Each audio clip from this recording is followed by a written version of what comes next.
Welcome. We are live here at Kat's Home Chat, and we are so excited. And I still get so excited over this format that we're live. We're anything. We are live. We're anything. I'm probably the most live person you're ever going to meet. Okay, you're going to get your 2 minutes there. Let me properly introduce you, darling. Okay, today, if you're looking to buy a home now or in the future, or you know somebody, excuse me, you're going to want to tune into this episode. If you can't watch it now, you can watch it on the replay, and we will be on YouTube, Kat's YouTube channel, Ta-Da by Kat, for the replay. But my guest today, who I'm going to officially introduce in a minute, is going to share some secrets of what goes on behind the scenes that a lot of folks, if you're first-time home buyers, even if you just haven't bought for 7 or 8 years, which is the average, you don't remember, recall, or even know the current process for underwriting. And, we're going to power up today. My husband brought me my tea and my power up cup. We're going to power up today, whether you're a female or a male, and get you information so you know what's going on behind the scenes.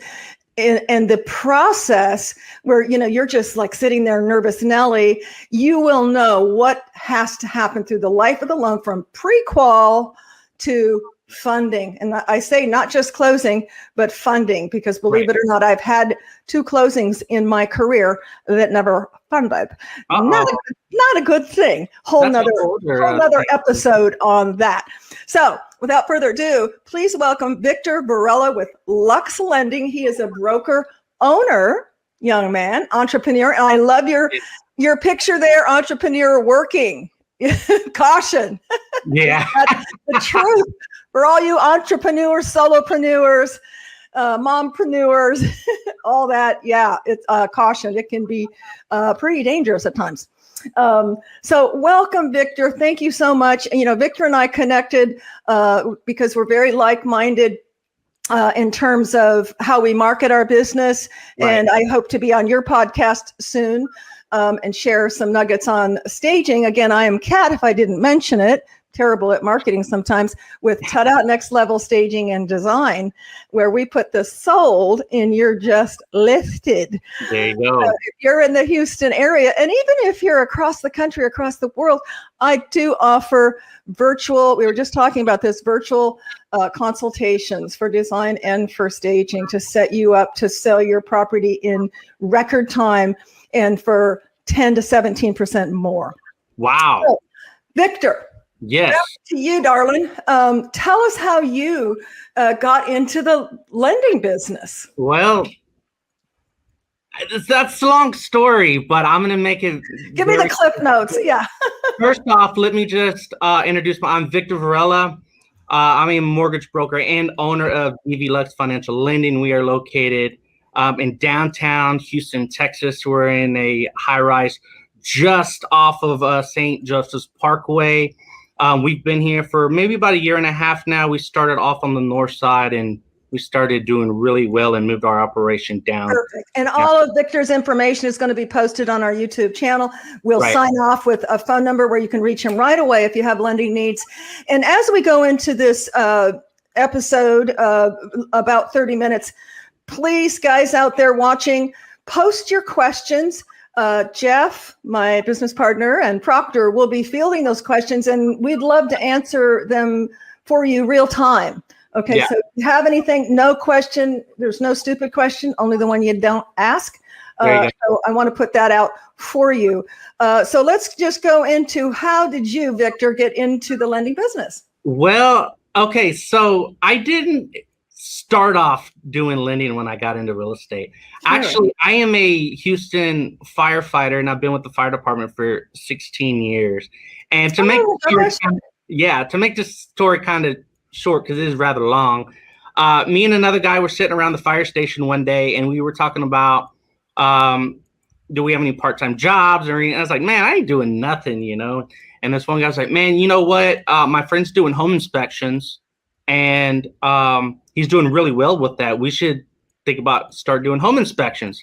I was like, home inspector? I said, man, I think my old captain is a home inspector. So we called him up and he was like, yeah, he was telling us about the business, this and that. And we both light bulb, man, we should do that. Right. Okay. We do it on our days off. So we went to this quick orientation with Champion School of Real Estate. I ended up signing up right then and there, and he didn't. And anyways, I got my home inspector's license right away. Got into home inspections. My business really took off within like 2 or 3 months because of the way I marketed myself. Uh-huh. I got on social media right away, just starting adding friends, going out to networking events. And so speed forward how you got into lending. So I met a loan officer while I was going out to all these marketing events, and she told me about becoming a loan officer. And I was like, I could do that. I haven't really, I can do that type of attitude, you know? Sure. So I got my license and we were supposed to partner up afterwards. Well, that did not work out. So I ended up going to work for another mortgage company that's actually located like right down the street from where we are today. And that's where I started. But unfortunately, much like an agent, you don't know anything. Even when you get your license, it's just to pass the test. So it's just a license, yeah. It's crazy that you need to really partner up with a mortgage company who has a really good training platform, and they're adding really good value to you. But at the end of the day, it's all on you to really educate yourself. Absolutely. And so I just dove into the books. I dove into asking a ton of questions, always staying up reading late at night. That's how I got into it. And I didn't have a background in finance or anything like that, but I always have that self-education type of attitude. If Absolutely. I don't know, I'm go out, I'm going to find that answer. And then, of course, one of the biggest things, and just as any entrepreneur, is aligning yourself with the best people. Yep. The people who are in your immediate circle. Yep. Oh my God, you're going to learn a lot from. And so I just started going out and I was like, man, you could really add a lot to me, into my business, into my value. And what can you give to them? And that's, that's what it's all about. You elevate yourself by being around people who really are better than you, mm-hmm. and the opposite. So it's a constant exchange. So we're here today, and that's what our platform is about, is bringing valuable information to our audience. And if it's not, again, pertinent to you, please share it with someone who it is. Right. Many of you know, I have an award-winning staging company. I'm a master stager, color specialist, etc. That's my main business, but I do hold my license, and I do real estate by referral only. I'm actually helping one of my team members right now get into a brand new home. So it's close to my consciousness right now in terms of the process. Okay, now. This happens to be a new home, and there's a whole bunch of nuances in terms of new homes that is different and similar. And we did an episode last week with Angel Rupert about why you need a realtor when purchasing a new home. And I think a lot of folks found that very, very valuable. I will tell you, as having my license in 2 states for over 20 some years in real estate, that the lender you have, the lender that you network with, and you will want 2 or 3 possibly, because some will specialize in foreclosure, some will specialize in first-time home buyers. There's very few that are renaissance, but you want specialties.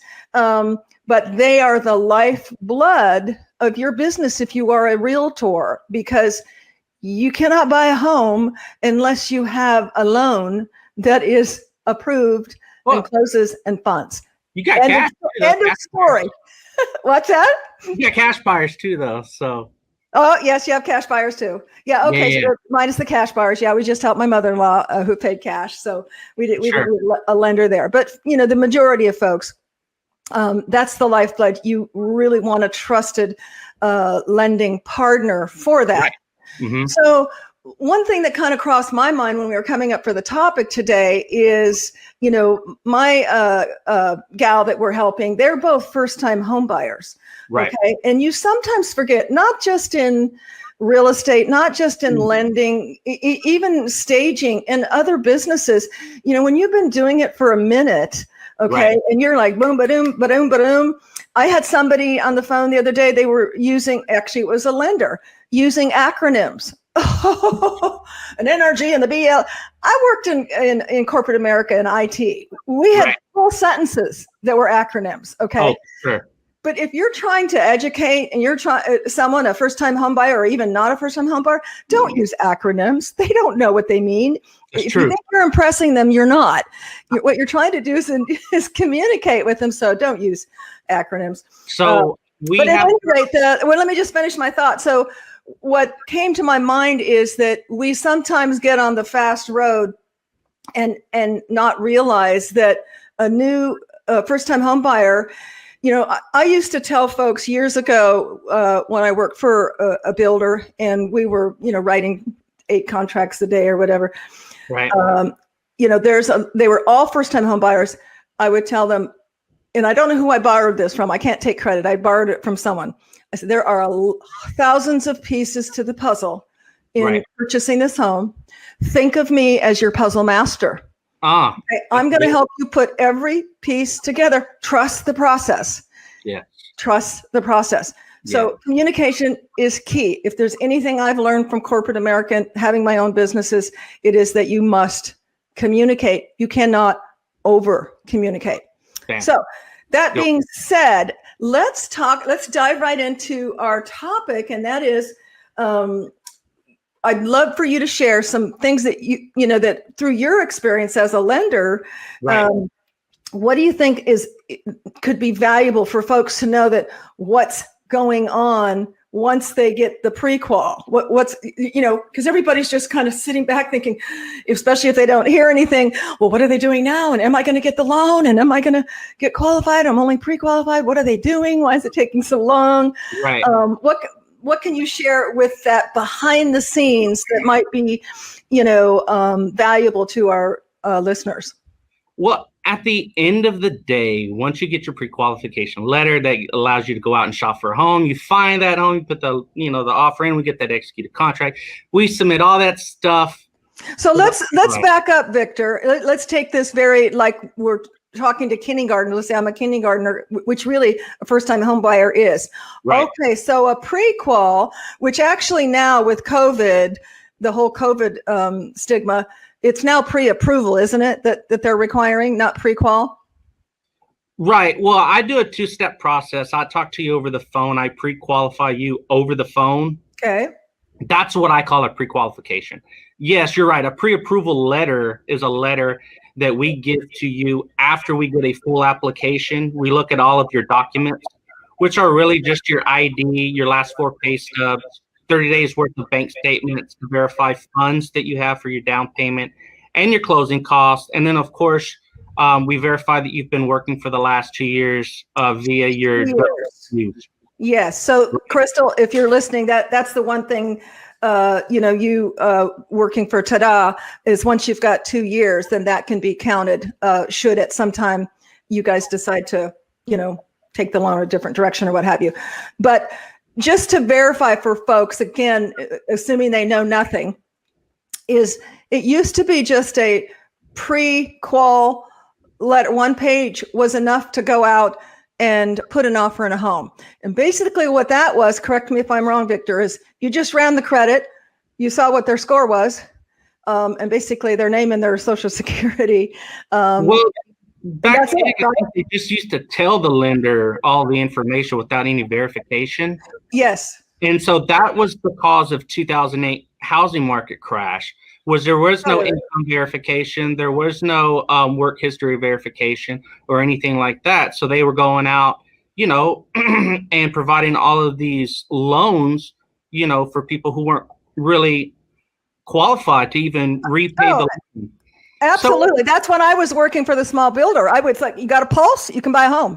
Right. That's so at the end of the day, the reason for all of that paperwork is the the bank just wants to know at the end of the day that you have the availability to repay this loan. Exactly. That's it.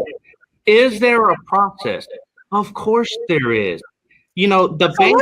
Let's talk about that. So you've got, you've given the pre-approval letter, right? And they can now, the realtor can now go out, and shame on any realtor who goes and shows homes without having that, because you don't know what their ability to pay is, right. If they can qualify for 200 or 300 or 400. So you want to make sure you have that for new realtors. And so we put an offer on the home. Yep. And the offer is accepted. Right.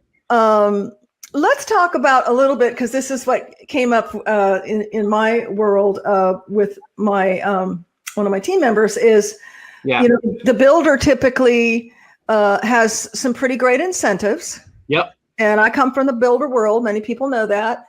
And so 9 times and maybe 8 times out of 10, that's going to be the better way to go if you don't have fun. Sure. Okay. In the case of our particular situation, they got a better rate with an outside lender. Yep. And so over the term of the loan, a much, a considerably lower basis point makes more sense if you're not cash poor. Would you agree with that? Yeah, definitely. I mean, in any situation, you need to be shopping around anyways. Exactly. And one thing that that you really need to do is set all your loan estimates side by side and come to a determination which one's going to be the better deal for you.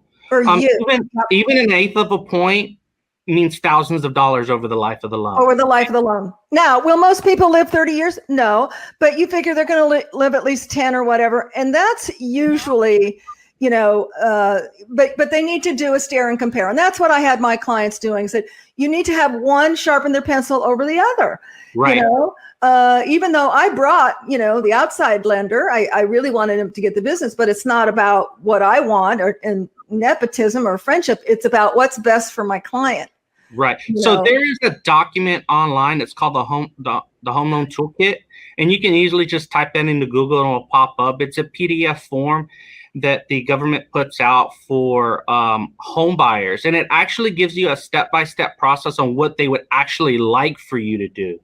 What they would actually like for you to do is that when you want to go out and you want to see if you're going to get approved for a loan, right? Do it with 3 or 4 banks on the same day, right? Oh. And the reason for that is because you want them to pull your credit all at the same time.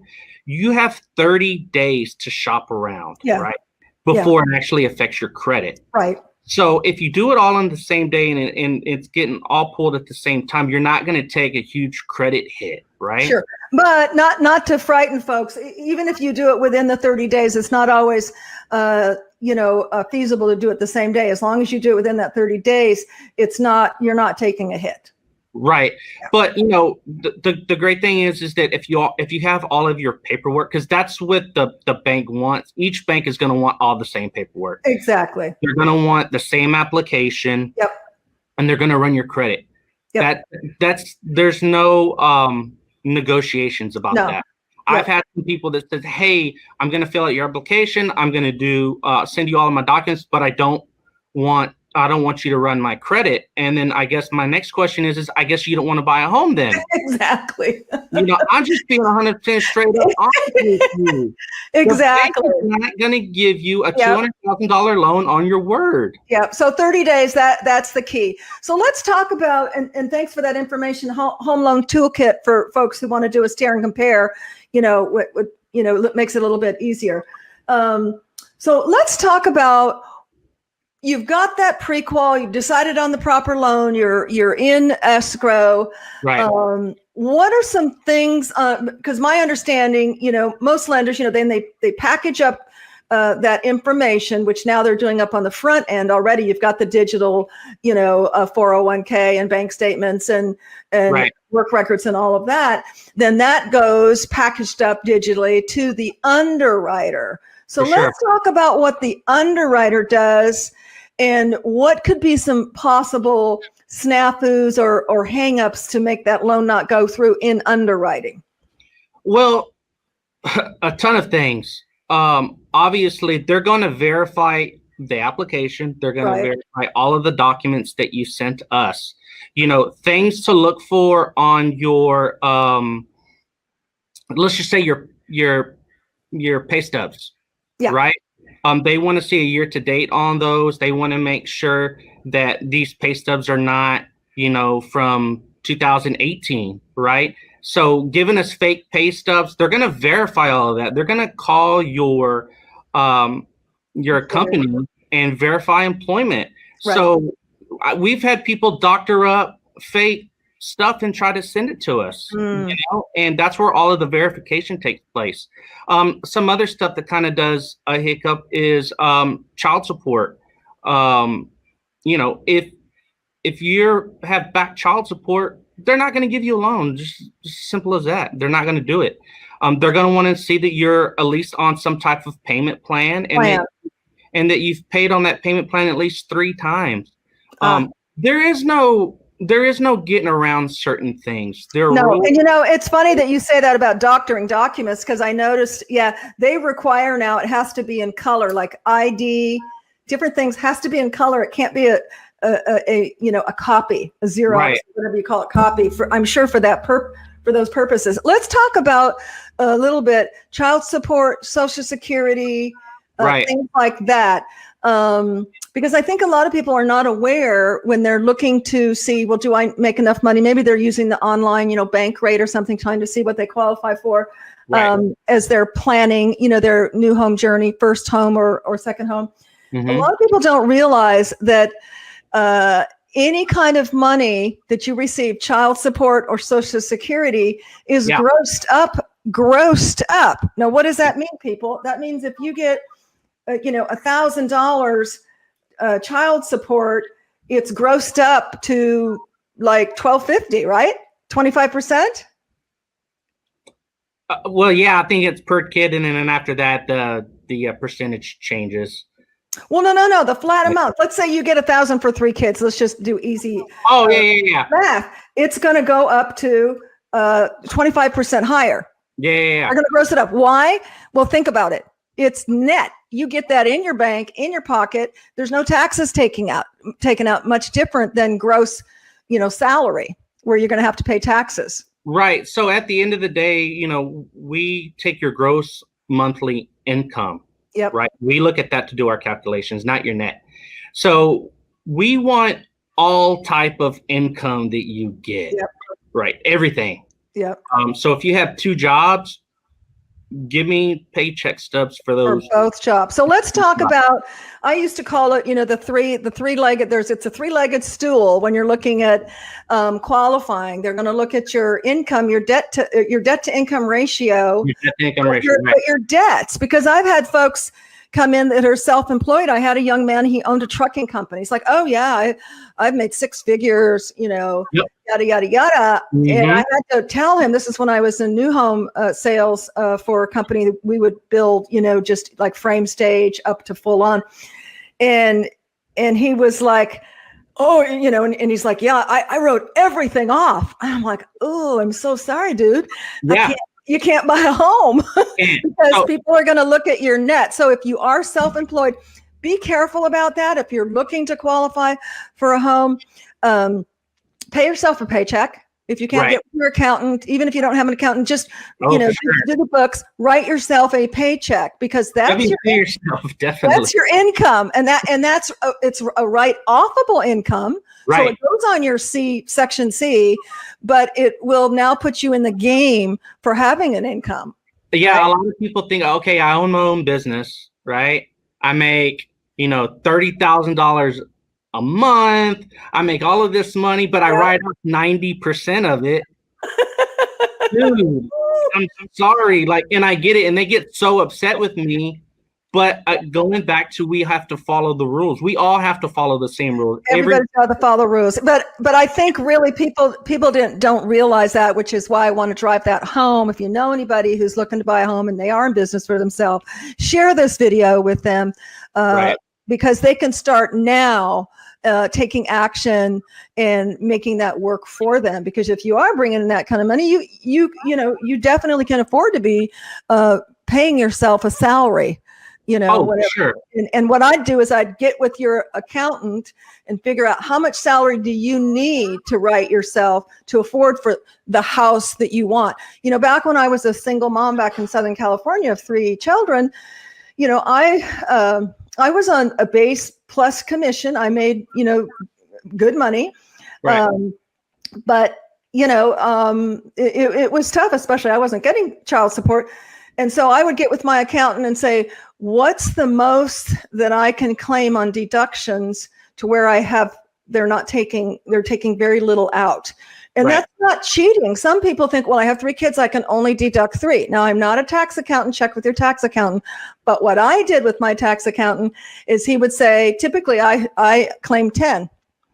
And what did that do? It put a few $100s more a month in my pocket for my operating expenses to take care of my children.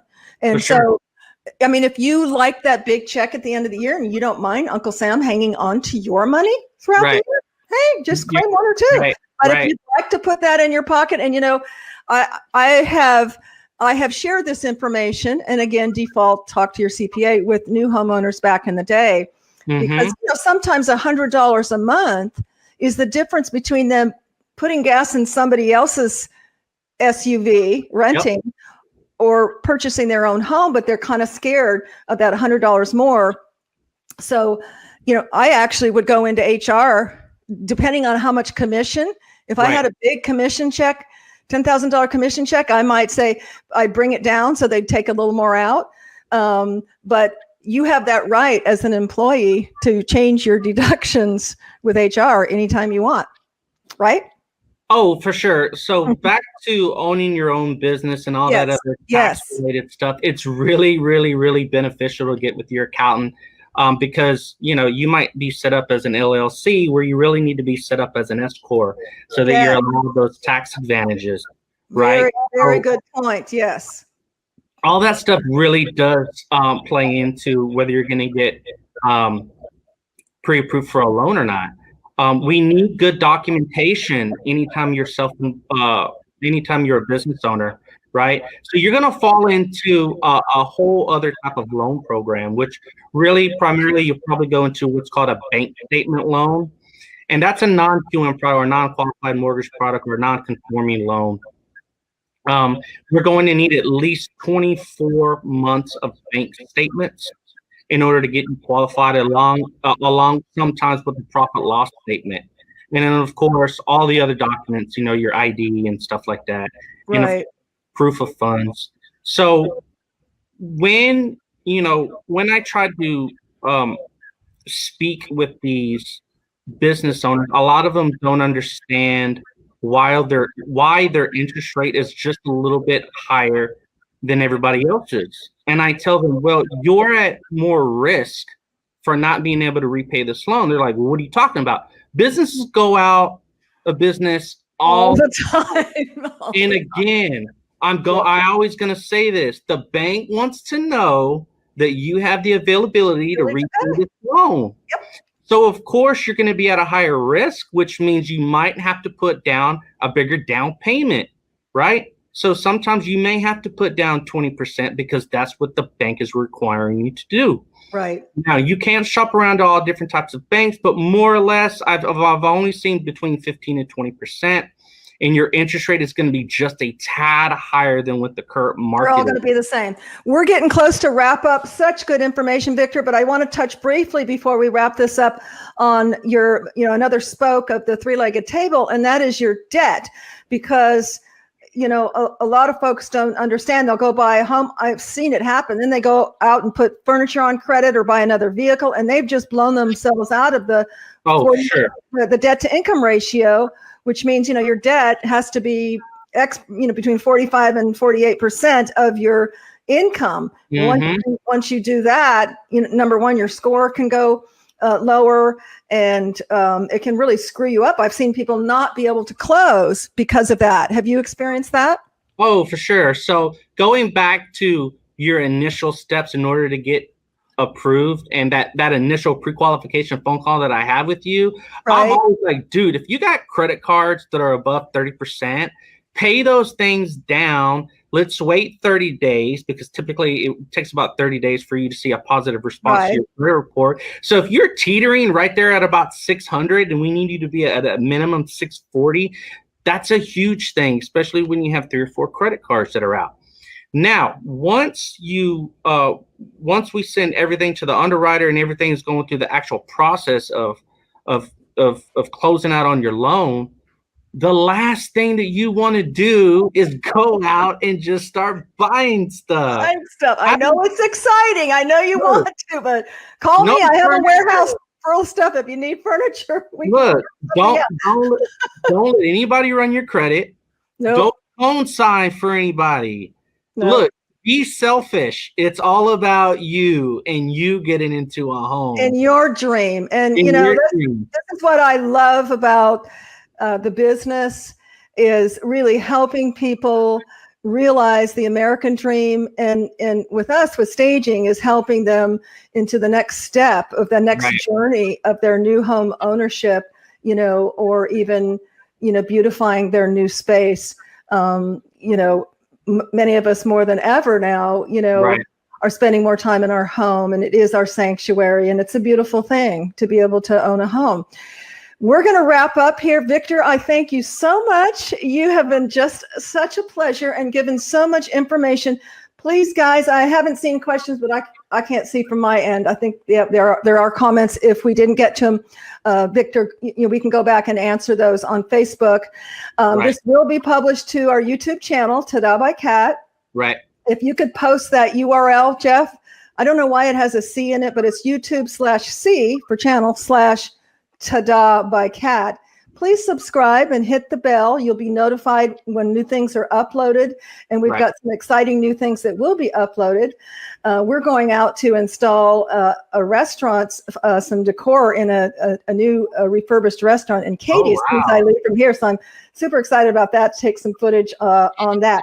But if you'd like information from Victor until it gets posted on YouTube, you can reach Victor at 281-630-1778, or of course you can always email me at admin@lux-lending.com. And Victor can talk to you about whether you're in the Houston area. They're even expanding to all of Texas. So that's exciting news. As I was telling him, I purchased my first home in Southern California. The guy was in Orange County. I was in the Inland Empire. I never met the guy. He did a great job. Everything's virtual today. But I'm so glad that y'all could connect with us today. Reach out to Victor if you have questions. Share this, please, so we can continue to have great content. Let us know. I love it. Lux Financial Lending. I need one of those. If I go on your show, am I getting one of those? Oh, yeah, I got 2 over here. We'll drink it up. So reach out to Victor, connect with us. And what else I want to tell you. We're looking to have some interesting guests coming up. Well, they're all interesting. But we're going to have a behavioral specialist. And you may think, well, what does that have to do with your platform? You know what? We're all human beings, whether we're buying, selling, decorating, dwelling, etc. And we're going to be presenting some topics on how you can be a better you, whoever you are, in whatever phase of the new home journey that you're on. I may need to sit in on this one. Please. And then also a Feng Shui specialist. I'm looking. If you know of anyone who's a Feng Shui specialist, I haven't nailed down that guest yet, but that's what I'm channeling in my manifestation, because that's very important in our lives, whether we're selling, dwelling, decorating, etc. So until next week, thank you so much for joining us. I would just challenge you for just today, be positive. For just today, be hopeful. Yes. And for just today, connect. And I thank you for connecting with us, with me, with Victor, and we'll connect with you next time. Make it a fabulous weekend, and we'll talk to you then. Bye. Bye, guys.